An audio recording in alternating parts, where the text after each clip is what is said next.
On November 25, 1853, the officers of the Hebrew Benevolent Society of New Orleans called a meeting for all Jews in the city.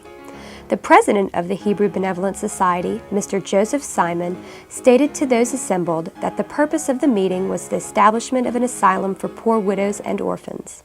Although officers were elected on that date for the new organization that was about to be created, it would take another 15 months for the committee and the Jewish community to agree that a new, larger society needed to be created.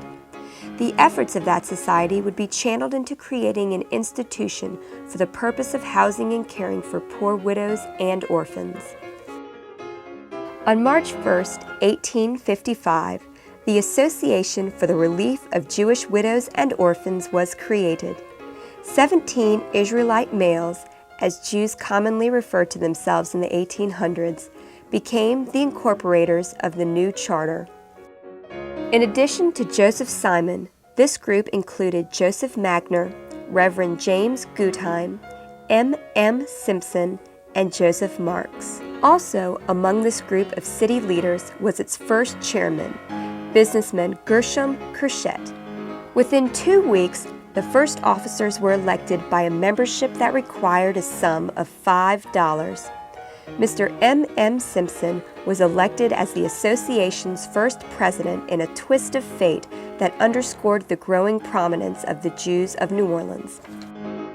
Gershom Kerschet had been offered the presidency, but he declined, as he was now obliged to accompany one of the most famous Jews of the 1800s, Sir Moses Montefiore of London, to Jerusalem to carry out certain bequests of Judah Toro, who had died the previous year. In an ecumenical spirit inspired by Judah Toro's support of New Orleans charities of various religions, New Orleans Jews and Gentiles alike now rapidly lent support to this idea of a home for Jewish widows and orphans. By May 1855, 6 lots of ground on the corner of Jackson and Chippewa Streets were purchased, and construction rapidly began on the first Jewish orphans' home in the United States.